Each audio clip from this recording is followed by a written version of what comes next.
Let's start off week 4 by taking a look at Monday's games. Who can we stream in, the injury updates, all of the things that you need to know. Michael Bolton. Thanks, Josh. It's Michael Bolton here, and it's time for another episode of the Locked On Fantasy Basketball Podcast. Let's get to it. Let's get to it, indeed. You are Locked On Fantasy, your daily NBA fantasy podcast. Part of the Locked On Podcast Network, your team every day. Hello and welcome to the Locked On Fantasy Basketball Podcast, brought to you by Basketball Monster. My name is Josh Lloyd, and as instructed by Soldier Boy, I'm ready to crank that. I'm also the lead fantasy analyst at basketballmonster.com, and you can find me on Twitter, as always, at redrock_bball, on TikTok at redrock_bball, and on Instagram at LockedOnFantasyBasketball. Today's episode is brought to you by Game Time. Download the Game Time app. Use the code LockedOnNBA for $20 off your first purchase. Also, LockedOnDaily.com. You can sign up for your team's best newsletter. Check it out. You can also thumb this video up and subscribe on YouTube and double bang and do the audio and the video side of things. That would be sick if you could do that. Monday, only 5 games on Monday as we get ready for the beginning of the Emirates NBA Cup on Tuesday, where there's a lot of games. So, 8 games on Tuesday anyway.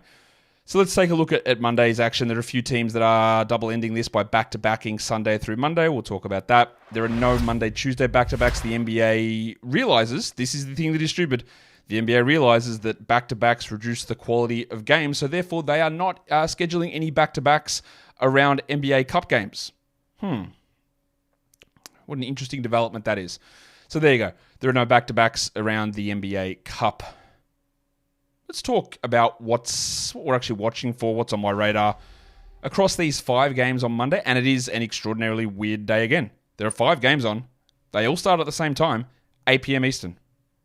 What? Why? 5 games, same time of the day. Is the person who did the NBA scheduling, are they okay? Are they the same person who set the Yahoo default schedule where they combined the wrong weeks in December? What is going on?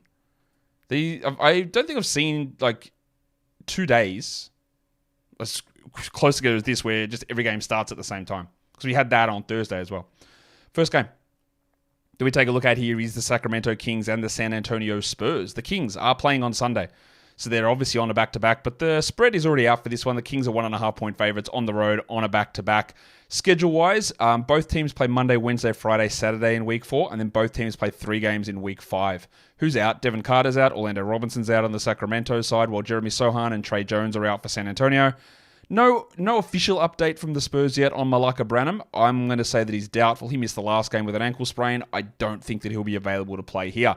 What we want to watch for the Spurs is Steph Castle, because last game, Castle played really well. He was in a strong role. He started. I expect that they'll still keep Devin Vassell on the bench.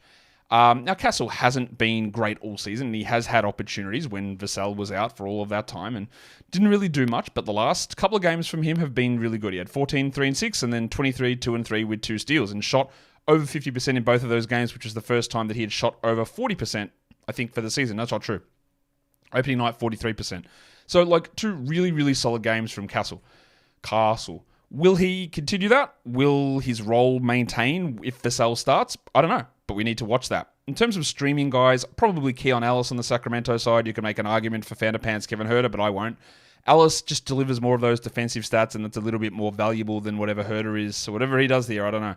And on the Spurs side, Julian Champagny and Keldon Johnson, they're probably a little bit too highly rostered to be considered streamers, but if they're there, I'd look at them. But otherwise, it is Steph Castle that we can take a look at. It's probably all the streaming information we need for that game. Yeah, it is. The second game of the day. This is one where there are a lot of injuries on the injury report. It is Brooklyn and New Orleans. In New Orleans, the Nets are actually 1-point favorites here on the road, traveling to take on the Pelicans. These teams both play 4 games in Week 4. The Nets go Monday, Wednesday, Friday, Sunday. The Pelicans go Monday, Wednesday, Friday, Saturday. And then both teams play 3 games in Week 5. Who's out? For Brooklyn, it's Bojan Bogdanovic, Trendon Watford, and Day'Ron Sharpe. They have not played this season. 2 of those guys with hamstring injuries, and Bogdanovic with a wrist/ankle issue. Really, you have no idea where Bogdanovic fits into this rotation, to be honest. It probably means someone like Zaire Williams or Jalen Wilson just doesn't play. when he returns. We'll find out. And then, of course, Daron Sharp possibly pushes Noah Clowney out. So it'll be very interesting to see how Jordi Fernandez handles all of that. Ben Simmons sat the last game, was the second game of a back-to-back. Fairly certain Simmons is going to play here, so I've ruled him in. For the Pelicans, well, they're all out. DeJounte's out, CJ's out, Zion Williamson's out, Jordan Hawkins is out, Herb Jones is out, except we are getting the return, the season debut of the big fella, Kenneth Murphy III. Trey Murphy will play. He's listed probable. That means he's going to play. How much they limit his minutes coming off a hamstring injury will be interesting. Will they start him, or will they keep like Jeremiah Robinson, Earl, Ingram, and Boston as the 2-3-4? I don't know. I think Murphy might come off the bench for the first game and then move into the starting lineup for the second game, but we'll see. What am I watching for? Nick Claxton, 32 minutes last game. That was without Simmons. The Simmons-Claxton pairing has been hard to get away with over the last 2 years, and we'll see what they do here. Do they keep Claxton's minutes lower? Are they able to run them together? I don't know, and I want to find out. In terms of the Pelicans, Yves Missi, who had a little sort of burst onto the scene, I would say he's been very disappointing of late, and I don't think he's a 12-team league player. Yes, there's still a million players out, but he's still not getting a ton of minutes. I will see what they do here, because without Zion to play any small ball center, does that mean Missi does more? And do I actually care? The second part of it is probably not. Like, he's a blocks streamer, Yves Missi, and that's probably about it.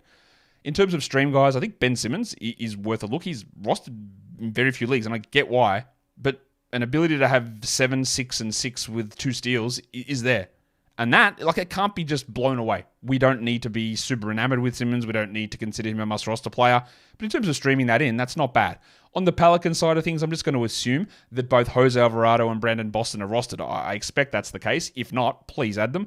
And also, add Trey Murphy if for some stupid reason he's sitting on your waiver wire. These are no-brainer decisions. The other one we look at next is Jeremiah Robinson-Earl, who is almost undoubtedly, regardless of Trey Murphy starting or not, Robinson-Earl is going to have to play more minutes. He could be a low-end double-double guy. Maybe there's a block. Maybe there's a steal. Maybe there's a 3. Right? Maybe he's a 1-1 guy. He is at least worth looking at as a stream guy while all these Pelicans guys are injured, and they're injured, and they're going to remain injured. And I think we are all well aware of that. Today's episode is brought to you by FanDuel. Get ready to tackle all of the NFL action with FanDuel, America's #1 sportsbook. Right now, new customers can bet $5, win your first $5 bet, and get $150 in bonus bets. The FanDuel Sportsbook app, you know what it's like. You open it up, you crank open, as Soldier Boy would say, you crank that app open, and you take a look at the live NFL bets. And right now, that app, well, it's been for a while, but that app, the FanDuel Sportsbook app, enables you to see the live stats. Enables you to see the live play-by-play all in the one place. So when you're in the middle of the game and something's happening, you want to place your live bet, you just open it up, and whatever information you need is right there at your fingertips. So go to FanDuel.com right now to join today and get started with $150 in bonus bets if your first $5 bet wins. Go to FanDuel.com and never waste a hunch and make every moment more with FanDuel, an official sportsbook partner of the NFL. And don't forget to gamble responsibly. Okay. Let's get into the third game of the day out of the 5 we've got on Monday. Guess what? This one also starts at 8 p.m. Eastern. It's the Wizards and the Rockets, and both of these teams are playing on Sunday. So, yeah, both back-to-backs. Schedule-wise, they both play Monday, Wednesday, Friday, Sunday, and they both play 4 games in Week 5. Kyle Kuzma's going to remain out. Malcolm Brogdon's going to remain out unless something miraculous happens. And I don't know about Steve Adams. Now, he was ruled out on Sunday's game. It is the first of the back-to-back. They're not just sitting him back-to-backs. They're sitting him like every second game. I think there's a chance that Steven Adams is available Monday. And I'd probably put it as closer to probable than questionable, but I'll just use him with a questionable tag at the moment. In terms of stream guys, Corey Kispert on the Wizards side of things, this is assuming that Keyshawn George, Alex Sarr, and Carlton Carrington are already rostered, and Jonas Valanciunas, like they are just guys to roster, and Corey Kispert becomes the stream guy behind them. And the same with Houston. I'm assuming that Tari Eason is rostered. I'm assuming that Amen Thompson is rostered, and then you go to Dylan Brooks, who's got the minutes floor value, like the 30 minutes that might get to 34. He can be useless, obviously, or he can have 13 points, 3 threes, 2 steals, a block, and 4 rebounds, which is, again, pretty useful. Not a must-roster player for Texas Lou Dort, but enough there to be streamable with that role that he currently has. There's a lot to look at in this game as well, just from a what happens with a Jabari Smith. Like, are we just fully jacking him? Yes, but like, where is Amen and where are Tari Eason, and is this a blowout? And there's a whole bunch of stuff that we watch, but of course, we're watching these teams already play on Sunday, given it is a back-to-back. The fourth game of the day also includes a back-to-back. That is the Clippers and the Thunder. The Thunder are playing on Sunday, so they're the team on the back-to-back, not the Clippers. Schedule-wise, both teams have 4 games. Both teams play Monday, Wednesday, Friday, Sunday. The difference is the Clippers have 4 games in Week 5, whereas the Thunder have an upcoming dreaded 2-game week in Week 5. So, be aware of that when you're considering what you do with Alex Caruso or Aaron Wiggins or Isaiah Joe. You're not doing anything with Chet or Shea or the Bronco or anything like that, but a 2-game week is coming up. So who is out? Yeah, I'll just go ahead and safely say Kawhi won't play. Mo Bamba, don't think he's going to be available either. And then it's the same 3 for the Thunder, I'm guessing. Isaiah Hartenstein, Pig Williams, and Kenrich Williams. Haven't seen any of those guys. All 5 of those players have not played a game this season, which is just not an ideal thing. I saw a great tweet by, I think it was the Hoops Hype account, which puts out some very questionable tweets. But they had a great tweet showing the distance covered in NBA games and seasons and how much it's really spiked. Because people always talk about, well, back in the day, everyone played all these games. And why is everyone able to play big minutes and huge games back there? Everyone now just must be soft. Or they would say, well, yeah, back then the pace of the game was higher than it is now. So again, these players are soft. Why aren't they playing? And it just showed an incredible increase in the miles per game. Or total miles, whatever it was, that was covered in NBA games. It was like, I'm going to say it was like 30% increase over 8 years or something. And that's part of the reason I think why the injuries are there. The athletes are more explosive. The athletes are faster, bigger, stronger. But also what is required to be done in terms of covering ground is way up. Back in the past, if someone had the ball and they were ISOing, everyone just stood around and did nothing. You didn't have the threats of centers running out to shoot threes. You didn't have guys running through a million pick and roll Steph Curry style to get an open threes. You didn't have to chase those guys out. Your big men didn't have to push off and chase and fast explosive movements all the time. All of the distance covered was like way lower because go back and watch those games. There's a lot of players just standing around doing nothing.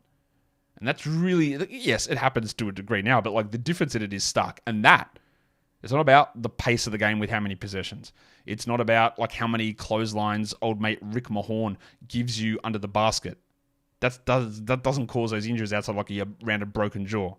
It's the other stuff. It's the speed, explosion, the extra distance that has caused a lot of these problems. Shout out to back-to-backs. Oh, back-to-backs, don't do anything. All right. What are we watching for? Well, the Thunder are 10.5-point favorites here. Last game, cousin Kevin Porter Jr. played 21 minutes. That was his most minutes for the season. And I think, off the top of my head, correct me if I'm wrong, I think he had 11, 6, and 5. Which is interesting. If he played, I thought heading into this season, given their lack of creation and point guard options, he might play 25 a night and be a 14, 5, and 5 player, which would be 12-team usable. Yes, you deal with these bad percentages and sometimes bad three-point shooting and sometimes bad defensive stats and obviously real-life bad defense all the time. And that hasn't transpired. He's been terrible. But everything's pushing up for Porter, so we really do need to watch that. And if this goes to 24 minutes or something in this game, I wouldn't be 100% opposed to a grab. Amir Coffey is probably the streamer because he's got, at the moment, they're more likely to put him in the closing lineup, play him over Terrence Mann, give him 28 minutes. But Porter was also in that mix. And then for the Thunder, I think I still like Cason Wallace over Isaiah Joe or Aaron Wiggins or Alex Caruso, but like it's a real toss-up between those 4 blokes as to the one that you want to really get invested in or use as one of your streaming options. The final game of the day, which starts at the same time as the first game of the day, is Cleveland and Chicago. The Cavs are 7-point favorites here on the road against the Bulls. The Cavs go Monday, Wednesday, Friday, Sunday, so do Chicago. And then Cleveland has 3 games in Week 5 and Chicago has 4 games in Week 5. In terms of injuries, it's the winter soldier Max Strus is still out for Cleveland. At the time of me creating this graphic, Lonzo Ball had no injury update, and it was sort of towards the end of that initial time period, they said. So I listed him doubtful, but he has officially been ruled out. No word yet on an updated timetable for Ball, but I would guess he's been ruled out already for Monday. I would expect that we're getting 2 to 3 more games at least for Lonzo to miss.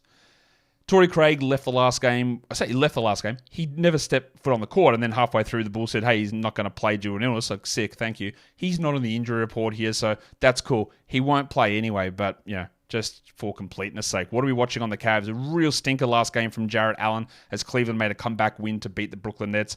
Evan Mobley was dominating in that game. He has, I don't know, you might not 100% see it in all of his stats, but he's had a huge breakout this season. He is close to, you could argue this, and I'm sure you will, but in terms of the level that I think Mobley has gone to, like that's most improved player type stuff. Maybe you put Jaden Ivey in that area, but should we give that award to Monty Williams instead? I don't know. But Evan Mobley's got to be right up there. He's cooking, and Jared Allen just was bad, and they limited his minutes. I don't think that's an ongoing thing, but obviously we want to see how he responds to it. On the Bulls side of things, again, I hate it. I hate talking about Patrick Williams, but he's doing stuff. Minutes are up, 30 minutes a night. Matas Buzelis sort of popped his head out and went, hey, yeah. And then they said, no, you get back down. And he played like 6 minutes last game. And Williams gets the defensive stats at the moment, and they're useful. Like, we can froth about Alex Caruso's defensive stats or Keon Ellis's defensive stats. And again, why am I turning into a Patrick Williams defender? I am not. He is bad. But at the moment, he is putting up those numbers, but he doesn't get talked about as a stream guy like that very often, apart from this idiot here, apparently, who's the number one Patrick Williams fan in the world. But the numbers are there at the moment for him. I don't mind a little stream of Patty Williams. For the Cavs, it's probably Isaac Okoro, who started the last 2 games over Dean Wade, but like, will he? I don't know. He's also not very good. So I don't know what they do in that spot. The obvious one is Karis LeVert, if Jakaris is available in your league, but most leagues he's not. But if he is, LeVert is the clear stream there. Otherwise, we do go to Okoro or Dean Wade, or if you're looking for a desperation in threes, you know who it is. It is big fella, slamming Sammy Merrill. Today's episode is brought to you also by the Game Time app.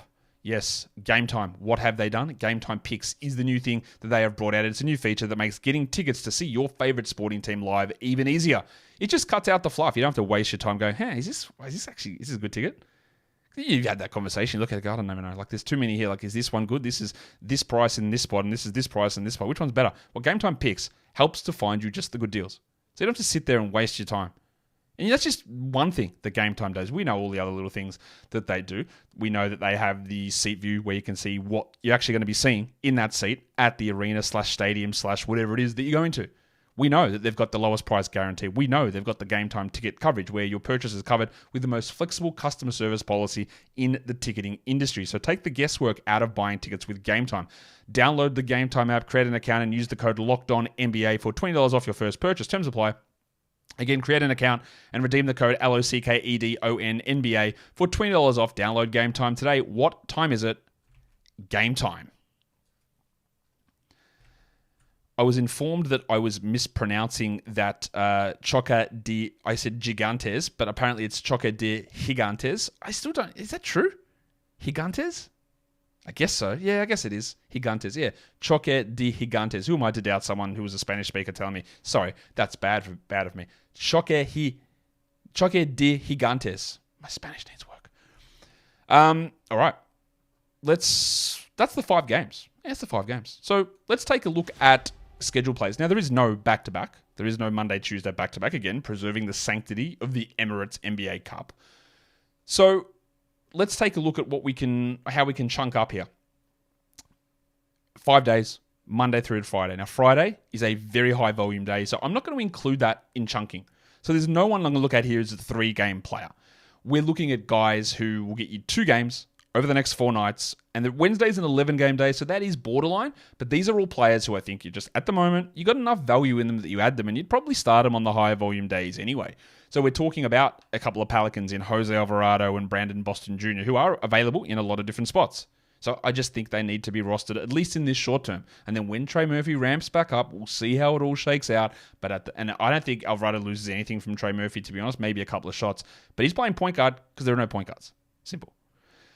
Toumani Camara, I think that eventually when Sharp's minutes push up and they make other decisions on other players, that Camara steals and what he's doing in like the 30 minutes becomes 26 minutes or something like that, then he's not useful. But for now, like if you want to have him, I get it. I don't think there's long-term value there. Others will disagree. Again, totally reasonable minds can do that. Camara at the moment, chunky-wise, 2 games, not bad.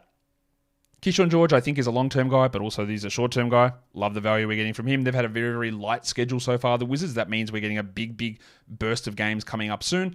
Tari Eason and Bub Carrington, the other 2 names on my chunky list there. Names that we've just talked about a lot, who just shouldn't be sitting on as many waiver wires as they are. And you get the short-term value boost for these guys with the 2 games coming up in the next 4 days. If we go now onto the streaming section of the show, Let's start with the streams of the day and going through different size category leagues and go through points leagues as well. Your 10-team stream of the day I actually think is Keyshawn George, who is just playing well. His minutes will be something to watch, and he moved to the bench for the last game on Friday. I'm not sure about the Sunday starting lineup at this point, but he still played big minutes, so it didn't really matter. We'll keep watching it, but I think he's the stream of the day. 12-teamer, again, what am I doing? It's Patrick Williams. The 14-teamer is take the Patrick Williams stream advice with the largest grain of salt you can find. It's like a salt lamp size grain of salt, but there you go. 14-team league, Jeremiah Robinson-Earl, and 16, it is probably Keon Ellis. But given we've only got 5 games on, Ellis is actually streamable in 12s. I'm just using these to sort of go down and say, hey, Keon Ellis is probably available in your 16-teamer, given he's rostered in like 7% of leagues. Your Yahoo Points League streamer and ESPN Points League streamer, who's rostered in just 34% of Yahoo leagues, is Jose Alvarado. Our advanced roster number at Basketball Monster suggests he's rostered way higher, as he should be, but there are obviously a bunch of leagues that are still sleeping on Jose Alvarado, and if that's one of yours, well, go and do something about it and add him in and go from there. Your 10-team streamers, you know how this process works, but I'll do a once weekly reminder of it. Whatever size league you're in, just start at the top of these lists.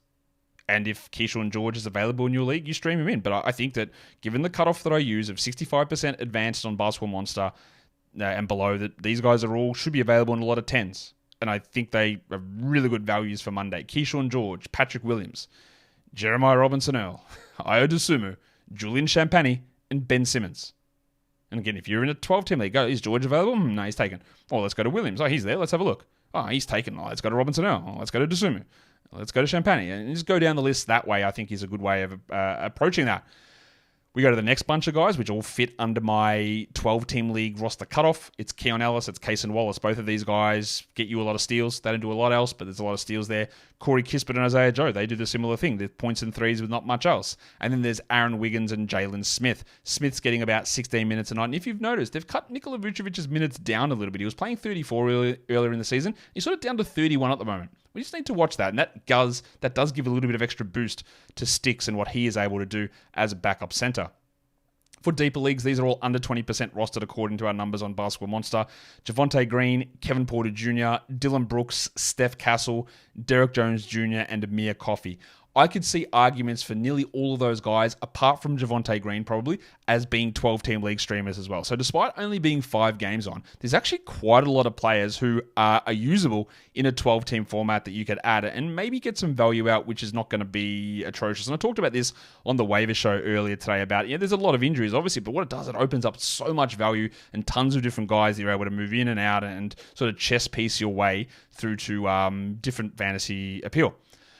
On the points league side of things, the top 6 Yahoo point streamers that are all over 50% available. We're working on a 40% dead league rate, I think, on Yahoo. These guys are all 50% available. It always becomes difficult. This is part of the issue as well when trying to figure out dead league percentages. I can have a look and see how many leagues Taylor Hendricks is rostered in, and I'll just go do that now. He's at 28% now, Taylor Hendricks. So it gets tough. So Taylor Hendricks, according to Yahoo, was drafted in 67% of leagues. All right, so 67% of leagues drafted him. And now he's down to 28% rostered, which would suggest that 40% of leagues that drafted Taylor Hendricks are active. But that doesn't also tell us, what about the leagues if he got added in other spots? And what about the other leagues that Hendricks wasn't drafted in? How active are they? And it was sort of like finding these numbers to see who is how many leagues are active and how we establish our view on numbers and whatever you call it, the viability of where a waiver wire pick's sitting. It's interesting. So like Dyson Daniels, for example, was drafted in like 34% of leagues, and currently his roster percentage is 63. So how do I interpret that? Like, why is Dyson Daniels not 100% rostered? So he went from 37 to what's a 63? So was it 37? Now I'm just double checking myself. 34 to 63. So the 34% of people drafted him, and then another 30 have added him. So maybe it is 63% of leagues that are active. Maybe that's the mark we're at. Maybe 60 is the right number. So 40% inactive, and that's sort of what I'm sitting on, around that 40 mark. Anyway, so anyone here, but then like all these ones, like Jose Alvarado's 34% rostered. So we've got like 60% active. Why is he only in 34%? But yeah, anyway. I know I'm confusing myself, so I'm confusing. Anyway, we're just going still with 50% as the cutoff here on Yahoo to give you points league guys. Jose Alvarado, BJ Boston, Keldon Johnson, Dracaris Levert, Bub Carrington, and Tari Eason. All these guys are over 50% available. I think it works for them in terms of being available in your league. You can tell me. If you're in a Yahoo 10-team league, Yahoo 10-team points league, tell me who is available out of these groups. If you're in a Yahoo 12-team points league, tell me who is available out of these guys. I want to hear about it. And the same if you're in an ESPN points league. Now, ESPN roster percentages are impossible. They're so stupid. They make no sense. Right? So I'm never going to use those, but I also want to know if you're in a 10-team ESPN points or a 12-team ESPN points, are any of these 6 guys available? Jose Alvarado, good streamer. BJ Boston, Karis LeVert, Keyshawn George, Keldon Johnson, and Malik Monk is also worth a stream in that setting. And that will do it for us looking ahead to Monday's action in the NBA. Go ahead and give us a bit of a thumb. Go ahead and double bang. Go ahead and hit the subscribe button, and let's see if we can get that 80K before the end of the week. Guys, we are done here. Thank you so much for listening, everyone. See ya.